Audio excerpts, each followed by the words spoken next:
Well, the dollar vigilante, as he calls himself, Jeff Berwick, he says the planned fracturing of the EU zone this Jubilee year continues. Greece, Italy, Spain all consider exiting, just like Brexit, the UK.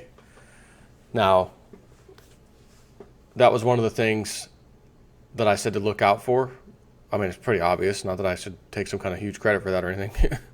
It's kind of obvious, Oh, I just doused my house with gasoline and sparked it. Is that what's your prediction, Jay Snip? Probably going to be set ablaze.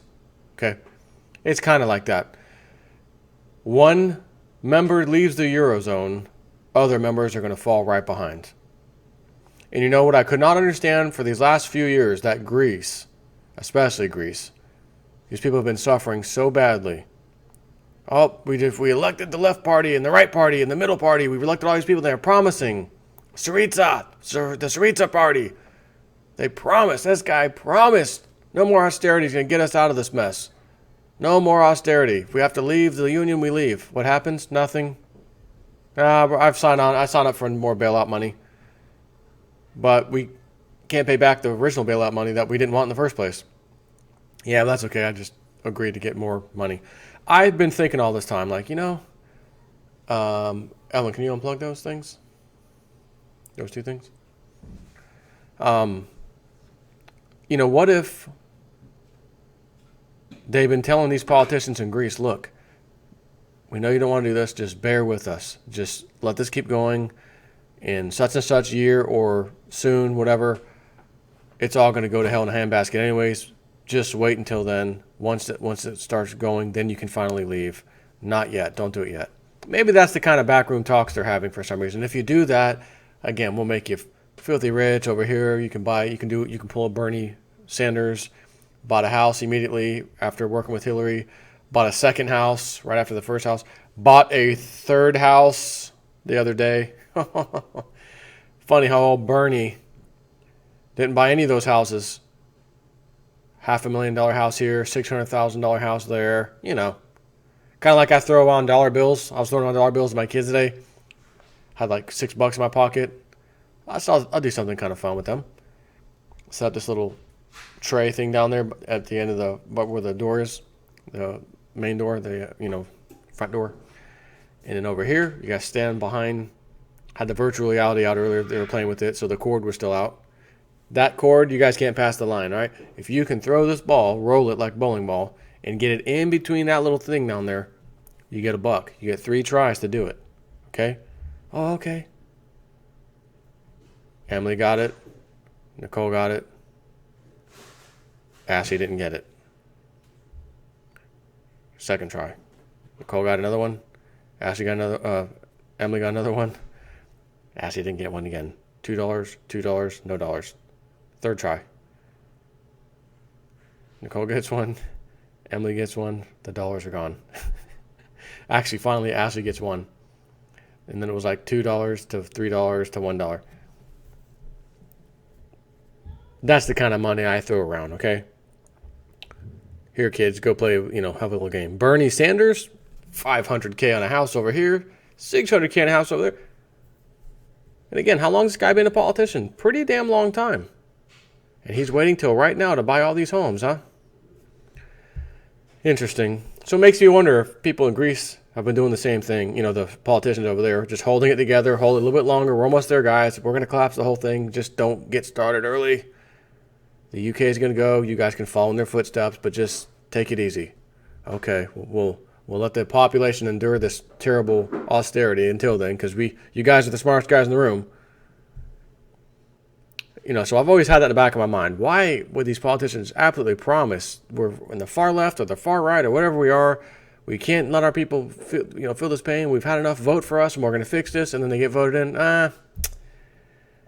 More of the same. Like, what did they find out when they're elected? Oh, it's almost like, by the way, here's a hidden legal agreement you never knew about, and the citizens don't know about. But as you can see, it's signed off by everybody. You can imagine since before you.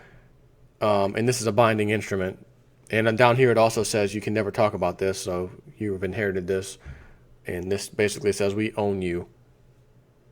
So don't even think about austerity going away. Oh, okay. Again, it really makes you wonder what the hell's going on. But let's get on with this article. And again, who's the three countries? Greece is mentioned here, Italy, and Spain. Almost every Western government has done similarly, and central banks continue to print money to make the dead system seem like it's alive, still alive. Early in 2015, we caught on to a hidden timeline by which major financial events occur called the Shemitah. And the year after, called the Jubilee or Super Shemitah, on the end day of the once every 7-year Shemitah in 2015, we wrote, quote, Eurozone collapses, borders erected across Europe on Shemitah end day. A few accused us of making a mountain out of a molehill. They said, to paraphrase, this is just some temporary issue related to the refugees. It'll be fixed soon and the EU will be back to normal. We, on the other hand, stated that we expected the EU to be in tatters by the end of Jubilee year, which is October 2nd, 2016, technically speaking. And look what has happened. The so-called refugee crisis has been the most talked about thing in Europe for the last year. Massive chaos and terror attacks, although many were false flags, carried out, and countless figures in politics have said the EU is over. Philippe Legrin, a former economic advisor to the president of the European Commission, admits what is common knowledge in an article for Project Syndicate. And he says, leaving the EU once seemed outlandish. No country had ever done it, and only extremists even proposed it. Brexit now makes leaving seem feasible and, to some, reasonable. Already, Geert Wilders, whose far-right Freedom Party is leading in the polls ahead of the Netherlands general election next March, is demanding a referendum on EU membership. So, too, is the Danish People's Party, which is the biggest party in the Danish parliament, but remains out of the government. The capture of governments by nationalist, anti-establishment parties worries him.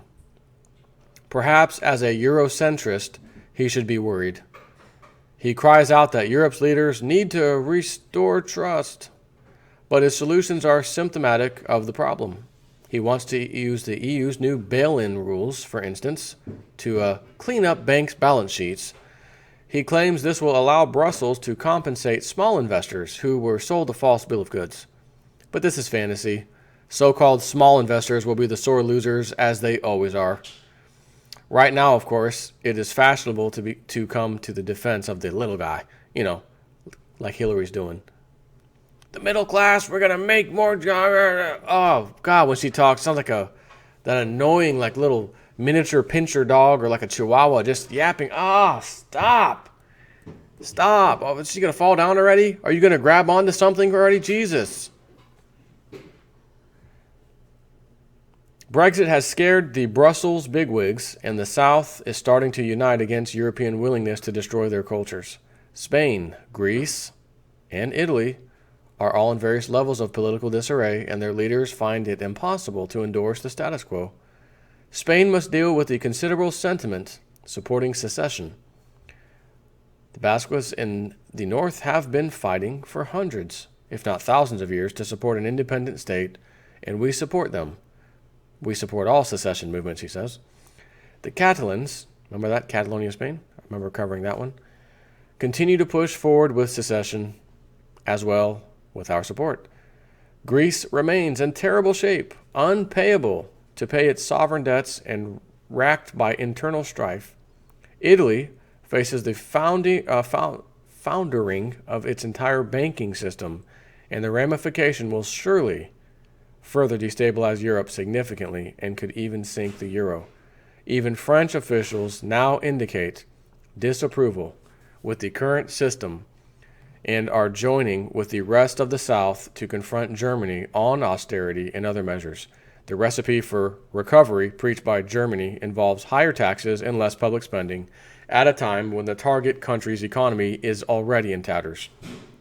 The results are will inevitably increase poverty, unemployment, hopelessness, and anger. Bitter days are brewing sparked by France, leaders of France, Italy, Spain, Portugal, Cyprus, Greece, and Malta intend to meet in Athens on September 9th to create a counter-narrative. Germany is to be confronted on a variety of fronts, and especially on austerity.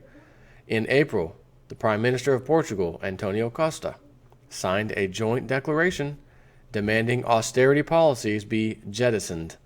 Quote, austerity policies are keeping economies depressed and societies divided, end quote. The statement read in part. As always, the emphasis is on unity, something that is hardly feasible at the moment. Europe is falling apart, piece by piece, just as we predicted. Brexit was the first blow, but will not be the last. Various elements of secession are being introduced, and some surely will be more successful than others. The ultimate outcome is sure to be a more factionalized, failed Europe. Now, you remember, Lindsay did say, Europe would go first, then America and all that. And speaking of Lindsay, he just put out another DVD, a very urgent one, that he says is the most important one he's ever done. It's the most urgent, important DVD he's ever done. I went ahead and bought it, as I always do. And I'll do the summary as soon as I get it. I bought it today. I do have to say, I don't know if Lindsay's ever put out a DVD quite so close to each other. And the fact that he did makes me wonder, and I'll find out once I get the DVD what's in it. Like a Nancy Pelosi, you got to buy my DVD to see what's in it. We got to pass healthcare before we can tell you what's in it, right? So when I find out what's in his DVD, and that's a surprise that I do enjoy, not the kind that Nancy Pelosi gave us. But when I do find out, I'll do the summary. But I'm a little concerned because he put one out recently, and now he has a second one that's supposedly the most urgent ever. And he says he has some new information. So I can only assume, based off what I see happening with the mainstream media trying to completely, like literally rewrite history in front of your face and tell you that Hillary Clinton is just dominating in the polls when it's an absolute failure. She's now scaled back her speeches on the campaign trail. Who the hell does that? You're getting closer to the elections. Why are you... She's do one over here 2 days. She's going to rest for 3 more days. The weekend, she's going to take that off. Next week, she'll come back over here. Donald Trump, I'll be here today, going over there tomorrow, be over there the next day. The day after that, I'm heading over there. Full steam ahead. That's what you normally see. That is what you normally see when you have the two top, Republican versus Democrat, whether it's nonsense or not. These politicians don't necessarily know that. They're going balls to the wall. They always do. But this time, Hillary's taking a big break here, a big break there. The black guy, the doctor, where'd he go? Where'd he go?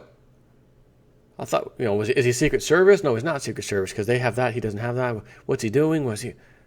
Oh, we found his name. He works out of a neurologist group in New Jersey. I looked at all 5 or 6 of the doctors there, specialize this. He is a neurologist, but he does specialize in sleep issues. And he was the only one that had some kind of connection to Washington, D.C. under his little biography on that website. I went and viewed it. Can't think of his name. It's got like a weird African last name. People have been writing about all over Facebook and elsewhere. I've seen the posts on websites, people linking back to Facebook, back to Twitter, everywhere. So now that it's funny because the day that happened, I think only one more time with Hillary, I saw that he was there. After that, I have not seen him back again. So he clearly isn't Secret Service because now he's gone. So who is this mysterious man? And again, he had that thing in his hand that looked like that little diaphragm thing, that little, it's not insulin, but whatever it is, for people with seizures or whatever. So he's gone all of a sudden, and now she's scaling way back. It's unbelievable. So I think the elite have realized what Lindsay said in his last DVD. If they see that Donald Trump's going to win, you might be prepared for a false flag event. I'm wondering if he's going to say something like that in this DVD. I don't know, because he said it previously. But as this article is basically pointing out, Greece, all these the little guy countries, although you wouldn't say Spain is a little guy, or even Italy, really, but these countries, what was those names of? We said they were all getting together. Hang on. So they were getting together. I'm trying to find out that particular paragraph. French bitterness. Yeah, in April, the Prime Minister of Portugal, they made a joint declaration demanding austerity policies be jettisoned. Anyways, there's like little small paragraph after paragraph. Point is being made. After Brexit, we knew dominoes would start falling. Brexit was the first domino. Then there's going to be a second, and then there's going to be a third. And as soon as you see the next one, that's when all other members say, wait a minute, okay, there's an issue here. And do we want to be the last ones stuck with this turd, this sinking ship, or do we want to go ahead and secede from the EU zone now? Because once the first one goes, that was Brexit. Second one, maybe it's Greece, maybe it's Italy, maybe it's Spain, who knows? But it's looking like they're trying to work together to figure something out and get the hell out of that thing. So once the next one goes, that'll be the second one. And when the second one goes, the third one's going to come even quicker. Then it's going to be, okay, fourth, fifth. It's just going to keep going. So, of course, keep your eyes peeled. As he says, Jubilee year ends October 2nd. It'll be interesting to see how all this goes. But I'm sure we will find out, and I will be telling you all about it if you don't already know by then. Take care.